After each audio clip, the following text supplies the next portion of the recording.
नमस्कार साथियों। अभी जैसा कि आप सभी लोग जानते हैं कि हमारे भारत का कुछ इस प्रकार का इतिहास है कि यहाँ ऐसे ऐसे लोग बैठे हुए हैं जो कि अपना ज्ञान बहुत अधिक विस्तारित कर रहे हैं, बहुत अधिक प्रसारित कर रहे हैं। अब समय ये है कि हमें उनके ज्ञान को जांचना चाहिए, हमें उनके ज्ञान को देखना चाहिए कि उनका ज्ञान आखिर किस प्रकार का ज्ञान है। कि वे जब भारत में एंट्री जब लोग वे करते हैं तो बड़े साधु संतों के रूप में करते हैं, और वे ऐसा दिखाने का प्रयास करते हैं कि हम भारत की जनता को सुदृढ़ करने के लिए आए हैं, उन्हें इस प्रकार का कुछ ज्ञान देने के लिए आए हैं जो उनके जीवन में उनको बहुत काम आने वाला है। लेकिन देखा जा रहा है कि ये बाबा लोग उसके बाद थोड़े समय के बाद ही इनका जो असली चेहरा होता है वो सबके सामने आ जाता है। ऐसे ही हमारे देश में बहुत से ऐसे बाबा हैं जिनके चेहरे सामने आ गए हैं। कुछ बाबाओं को तो भारतीय संविधान ने अपने दायरे में लेते हुए और उन्हें उनकी सीमा को दिखा दिया है, और उन्हें जेल की सलाखों के पीछे भी डाल दिया है। कुछ को सजाएं मुकर्रर हो चुकी हैं और कुछ को सजाएं होना भी शेष पड़ा है।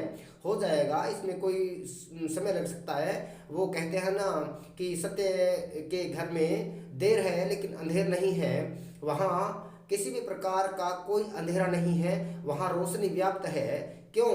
क्योंकि वह संविधान है और वह न्याय करता है, और वह न्याय सभी प्रकार का, सभी को न्याय देने वाला होता है। और उसका जो न्याय होता है वो हमें इस प्रकार से प्रिय लगता है क्योंकि वह सभी के साथ बिना भेदभाव के न्याय करता है। लेकिन कुछ बाबा लोग ऐसे हैं जो कि अपने को सर्वश्रेष्ठ बता रहे हैं और ये बताने का प्रयास कर रहे हैं कि सारे का सारा ज्ञान उन्हीं के पास है। अभी देखिए, आप लोग देखते हैं जैसे कि धीरेन्द्र शास्त्री नाम का एक व्यक्ति जो कि बागेश्वर धाम के नाम से अपना एजेंडा चला रहा है, अपना प्रोपेगेंडा चला रहा है। और ये लोग काम किसके लिए कर रहे हैं आखिर? ये सभी लोग एक ही विचारधारा के लिए काम कर रहे हैं, जिसे कि कहा जा रहा है आरएसएस की विचारधारा, जिसे कि कहा जा रहा है बीजेपी की विचारधारा। ऐसा क्यों कहा जा रहा है? क्योंकि ये सारे इन बाबाओं को शरण दिया हुआ है वह एक ही प्रकार का संगठन है, और वह है बीजेपी। उसको कहा जा रहा है, उसको आरएसएस कहा जा रहा है।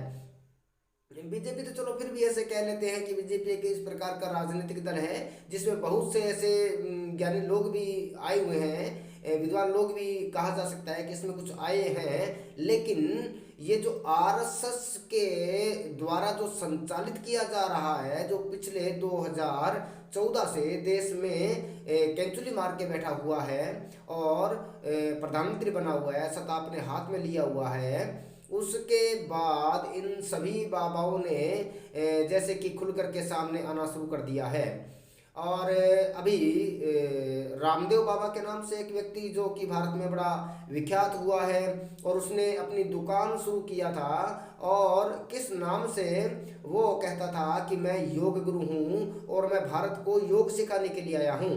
पतंजलि का नाम लेकर के वह व्यक्ति सामने आया था, और उसने अपने विभिन्न प्रकार के क्रियाकलाप, अपने शरीर के अंगों को तोड़ मरोड़ के दिखाना और इस प्रकार से लोगों को भ्रमित कर लेना कि आप यदि ऐसा करोगे तो आपको दीर्घायु मिलेगा, आप चिरंजीवी हो जाओगे, आप आरोग्य हो जाओगे, आप रोगों से बहुत ज़्यादा दूर हो जाओगे। और ये कहा गया था कि हमें स्वदेशी को अपनाना है और विदेशी को नहीं अपनाना है। अब इनसे पूछने वाला हो कि अब विदेशी कौन है? उस समय तो चलो विदेशी अंग्रेज लोग थे, इसलिए विदेशी को नहीं अपनाना था, स्वदेशी को अपनाना था। लेकिन अब तो सारा कुछ स्वदेशी है, तो फिर विदेशी क्या हुआ? तो इनका कहने का तात्पर्य ये है कि आप हमें सुनिए, हमारे कर्तव्यों को देखिए, हमारे जो हम ये यानी कि एक टांग ऊपर कर लेते हैं, एक टांग नीचे कर लेते हैं, एक हाथ इधर कर लेते हैं, एक हाथ उधर कर लेते हैं, कुछ ताली बजा लेते हैं, कुछ किसी तरीके से ऐसा कुछ कर लेते हैं।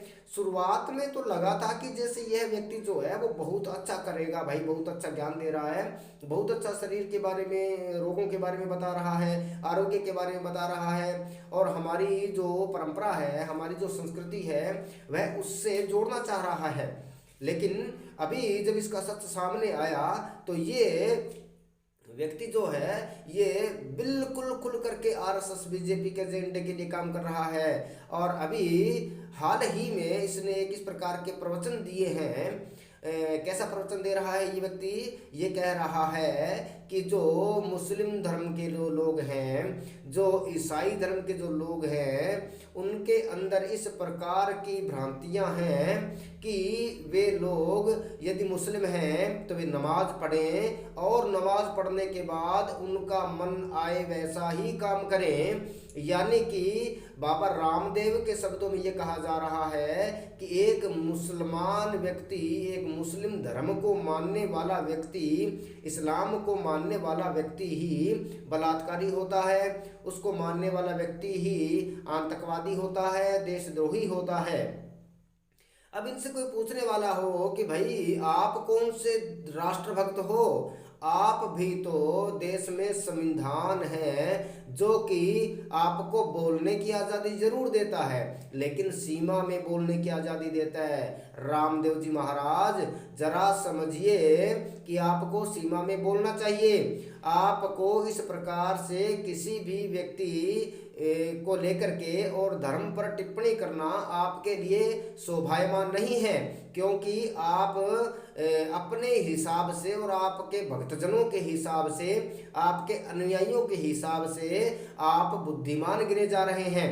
लेकिन आपकी बुद्धि सामने आ चुकी है कि आप में कितनी की बुद्धि है।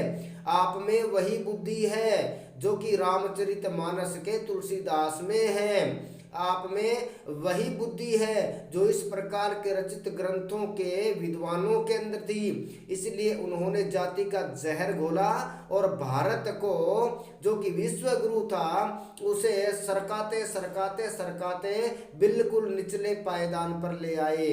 और अब आप भी उसमें घी डालने का काम कर रहे हो। तो मेरा आपसे यही निवेदन है कि कृपया अपने ज्ञान को सही करिए और भारतवासियों को उचित ज्ञान दीजिए। इस प्रकार के राजनीतिक बयान देकर के, इस प्रकार के विवादित बयान देकर के, और आप सोचते हो कि आप वोटों का ध्रुवीकरण कर दोगे और एक बार फिर से बीजेपी को काम में ले आओगे, एक बार फिर से बीजेपी को जिता लोगे, तो ये सपने लेना छोड़िए रामदेव जी महाराज। और जो आप योग विद्या करते हैं उसी तक सीमित रहिए। सभी जानते हैं कि आप किस प्रकार से चोला पहन करके निकले थे, आप किस प्रकार से बच करके निकले थे, कैसा आपने सूट पहना था, ये सब प्रकार की बातें लोग जानते हैं। पूरा भारत पढ़ा लिखा है, अब भारत पढ़ रहा है, भारत शिक्षित हो रहा है, भारत आगे बढ़ रहा है। इसलिए मेरा आपसे यही निवेदन है कि आप अपने शब्दों को वापस लीजिए और अपने नेचर पर, अपने व्यवहार पर गौर फरमाइए जी। धन्यवाद।